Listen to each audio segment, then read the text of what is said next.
What is going on, guys? Welcome back to another video. So in this one, what we're actually going to be going through is how to write good content for SEO. So many of you may be already publishing tons of content and you're quite unsure of exactly how to go about optimizing it so it actually ranks in the search engines. Of course, this whole process starts with good keyword research, but ultimately once you've got beyond that process, it's now time to get into writing the content, and that might be the part where you're particularly stuck. All right, so what we're going to go through today is actually how to create the content from the introduction to the body of the content, the FAQs, different types of content, because there's different formats and layouts that warrant different types of keywords. And then we're going to go through how you would actually go about optimizing the content after as well, so it favors the search engines. So there's going to be a ton of value. If you are brand new to this channel, then you may want to consider subscribing. And if you are one of my veteran subscribers, make sure to leave me a like throughout the video if you do enjoy the content. A lot of content today. And you might see I'm in a different environment. Sounds a bit echoey. Anyway, so what I've actually got here is some notes on my computer, and we've got here that I'm going through exactly what to do in the first instance when someone lands on a page. This is what we call above the fold. So when actually someone lands on a landing page of your affiliate website, there's going to be a few things that they need to see and acknowledge immediately to know that they're in the right place. So you have to think, if someone's come off of Google and they've typed in like best rifle scope reviews or whatever else, they're essentially looking for reviews and they want to see a bunch of different comparisons because they've used a plural keyword. So in this example, the three things that are going to do that is the image, the introduction, and the title. So be it, the most important things on this page are going to be the title and whatever image you have at the top. So I've got two different examples. This is a review website, but then if we take a look at one of income school sites, which is a camper RV site, we can actually see that the title's giving you that there, and then they've also got an image there. Obviously the ad doesn't look that appealing there, but so on and so forth. It's essentially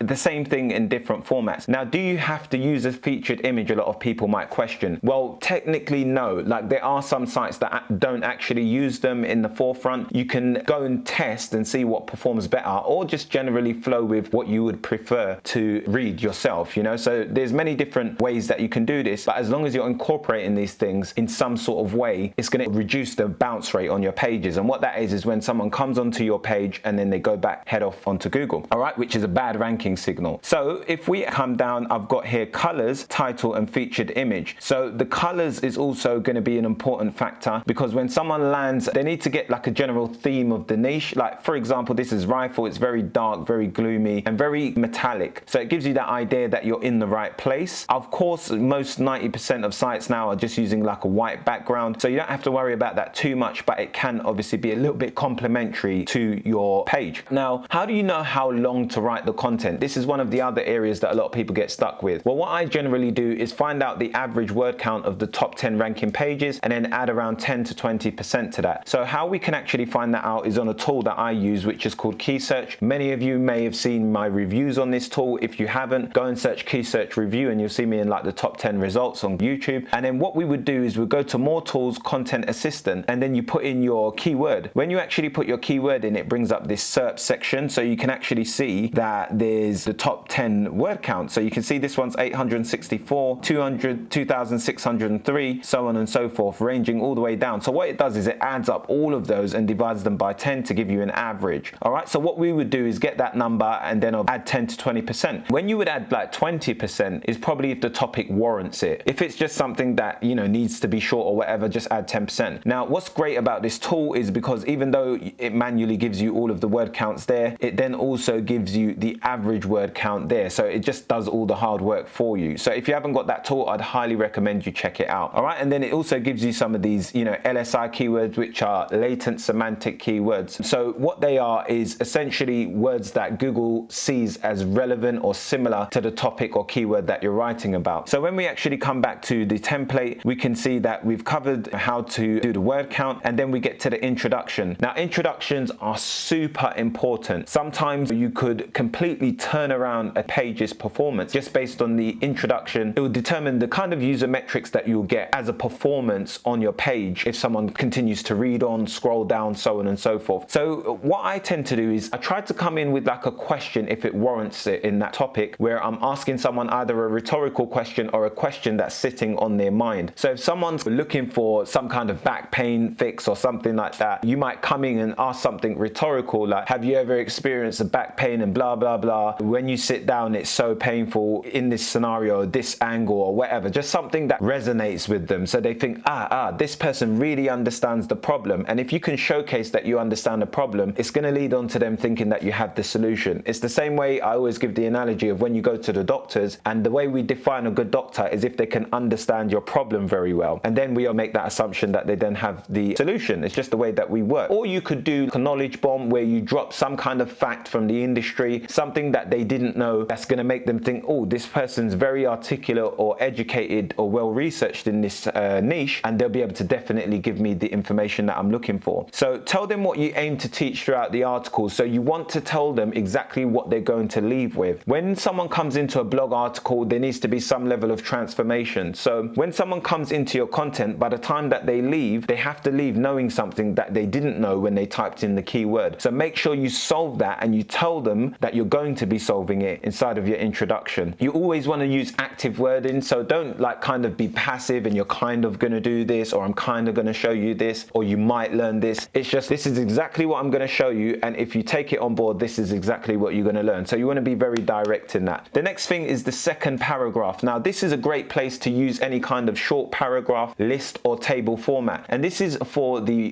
benefit of stealing a snippet position. So this is where Income School are ranking, Camper report. So you can see that the second paragraph has been optimized to take the snippet position. So even if you're not ranking, and I think this goes back to as far as position 20, you can be on the second page and still steal this snippet position and get the most traffic or clicks organically. You can see how that just highlighted there. It's that part of the article is optimized for the snippet. Okay, so the way that you actually do that is when someone comes in, if you're targeting an informational piece of content, it's very easy to do. So what you would do is directly answer the question that someone typed in a short 2 to 3 line paragraph, and you want to directly answer. So for example, if someone's typing in what are the most popular RV lengths, they're just going through and answering that in a short knowledge bomb right here, like this is the length of RVs inside of this second paragraph. Now you can also use charts here, lists, or anything like that. So if you were doing like a Best Buy review, you want to get to like this kind of table here, because you can also steal the snippet position by actually just having a list or table. So that's very good. Table of contents plugin can also help you to do that based on the subcategories of your page as well. Then we get into the body of the article. So subheadings, the way you actually want to write your subheadings, even if you're submitting your content to a writer, you want to fill in all the subheadings so they don't go off topic. Reason why is you can capture some secondary keywords inside of these areas. You don't have to put them all in a phrase. You can do them on a single by single keyword basis. Now, the way I actually optimize my content at this current stage is by using a tool called SEO Surfer. I'll actually show you a brief example of that at the end of this video. Completely optional. You don't have to use it, but it uses correlation marketing to show you the true density of the keywords that you need to use on a per keyword basis. So if we actually come down here, we can see the body of the article. We can use people also ask for or related keywords at the bottom of the page. So if we go back and we're doing something about this RV lengths or something like that, we can actually see that all of these things are similar things that people are typing. So these could be potential subtopics within the article or things that we need to cover over. We can also see that people also ask for, and this will give us a good idea of the general kind of topics that we need to be covering. The reason why this is beneficial is because when you're writing a piece of content, you can't make assumptions that you know exactly what the intent is behind the searcher when they're making that. So Google gives you that data, and it's your job to go and use that data to your benefit to create a great piece of content that covers the right intent that the reader has. Okay, so if we round up a few keywords, we can see that people are looking for, can you walk around an RV while driving? So this is obviously based on the length. This is something you wouldn't have thought of. Can you park an RV? Blah, blah, blah. So they want to know like parking spaces and things like that. And then if we come down here, you can see they want to see the restrictions on the based on a state-by-state basis, and then measurements, height limits. So you can see how we've elaborated on just having RV lengths, and we've got all these different things popping out left, right, and center to create a piece of content. And you want to essentially use those things as subtopics. Now that's going to get you a few subtopics. It might not get you all of the ones that you need. The other way that you can find more subtopics is simply by going to your competitors.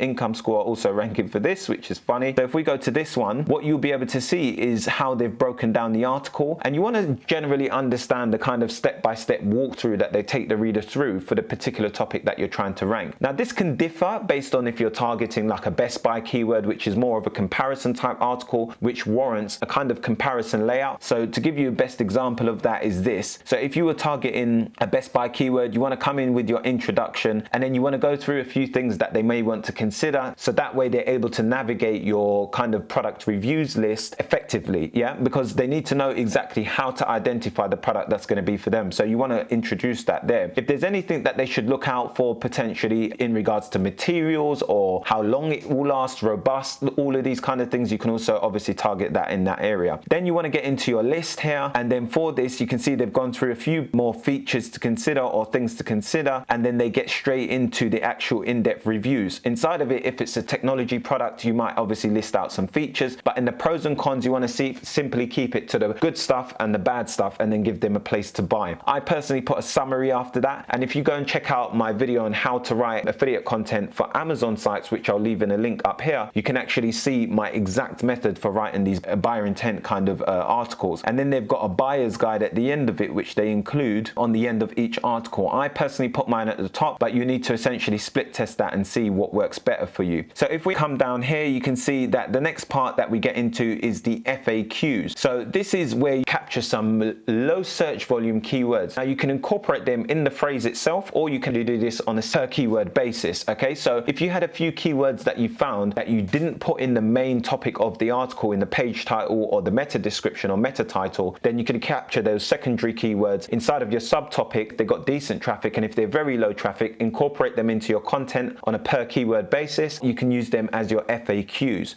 All right, and also if you got any keywords that you're trying to target and it's like a misspelling or is something that potentially is not fitting with your content, it doesn't quite work. So it might be that you can only talk about plural of the keyword and you want to put it in singular format because it's capturing some other search traffic. Well, then you can use that in your alt tags or your file name as well. That can also improve. It's all taken into account in your on-page SEO. And then your conclusion, what I generally tend to do is actually reiterate the things that you've taught them throughout the article, because this is going to capture the people that skim and skimp through your article. Some people are going to come through and go straight through a page and kind of go, okay, I'm going to find the subtopics and then stop on something. So if they go all the way to the bottom, you want to essentially tell them what they've missed out on. I then go into using a table for buyer intent content at the end, just like this, the same plugin, which is AAWP. I've left a link to that in the description as well, but you don't have to do that. Of course, that's completely optional. One thing that I would recommend is that you definitely use a call to action at the end of each article. If it's telling them to read another related article, that's good, or capturing an email with some kind of free ebook or PDF that you're giving away to do some email marketing, or essentially trying to get them to purchase a product if it's on a product purchase page. Then you obviously have your author buyer at the end, which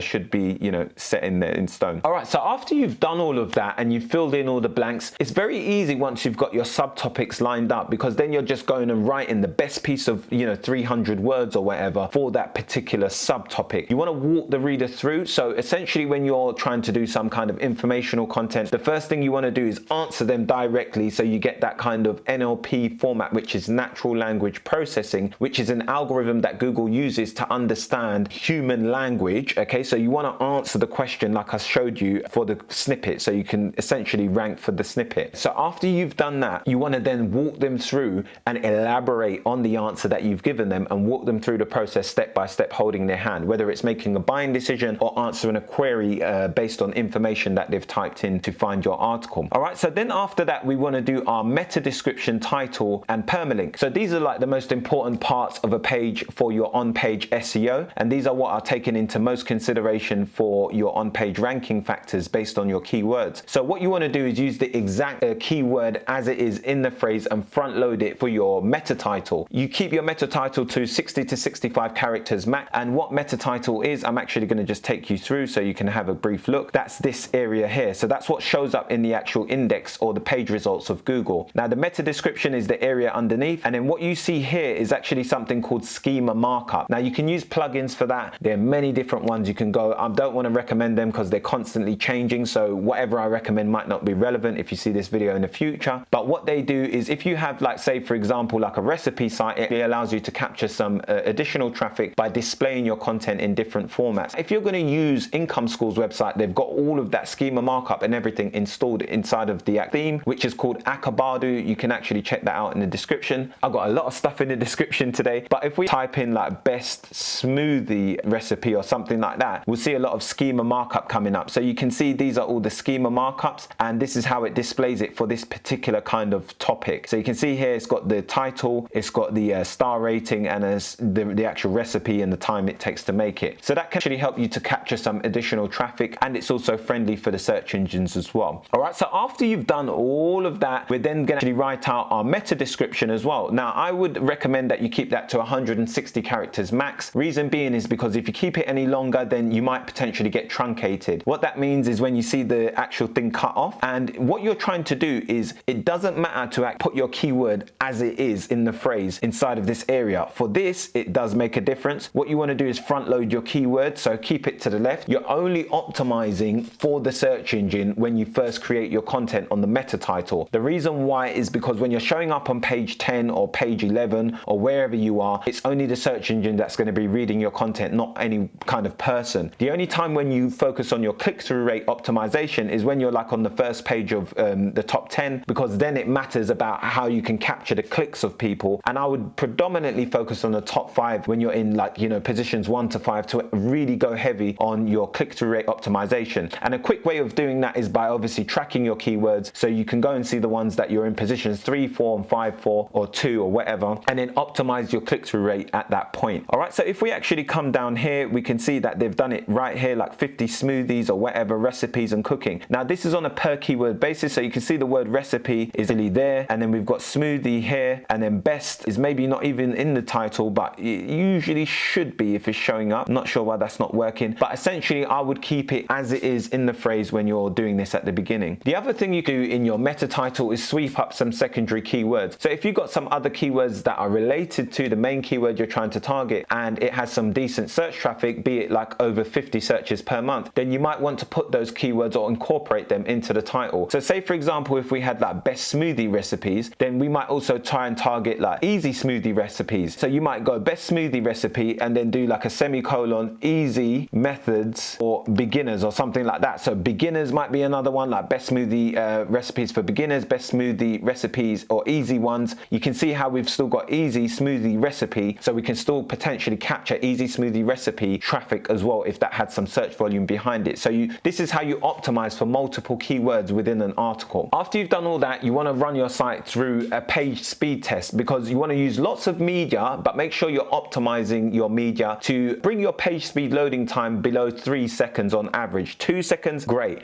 Now, a few things that will make a major difference on this is your hosting. I recommend SiteGround if you're a beginner, or if not, when you're more experienced, then use WPX. One of the other things is going to be your media. I personally reduce the size of my files, and that's based on the size in megabytes by actually coming into Photoshop. But of course, you can also use a site like TinyPNG, and that will allow you to do it if you're not that good with, you know, Photoshop or something like that. So this will compress your images. And then there's also a plugin called Image Optimizer, which I use. So you got this plugin, which is Image Optimizer, and what that will do is it basically compresses your image files after you've uploaded them. Make sure you're using lots of media throughout the article, lots of tables, lots of lists. Anytime where there's a condensed amount of information, just put it into a list. So you can see here, people are searching for average weight. They're giving them all of the exact metrics and everything. This is so good. Like, this is what makes high quality content. And you can see that they've gone through the subtopics for each different type of RV, so on and so forth. So this is very helpful. And again, inside of this area, they're doing it on the buyer intent content. You can see that they're coming in with the subtopics and then breaking it down, explaining why the product is good, top features, either something negative or positive, like a bonus about it. And then they go into like a quick kind of summary here, and then pros and cons. I put the summary below and then click the buy now.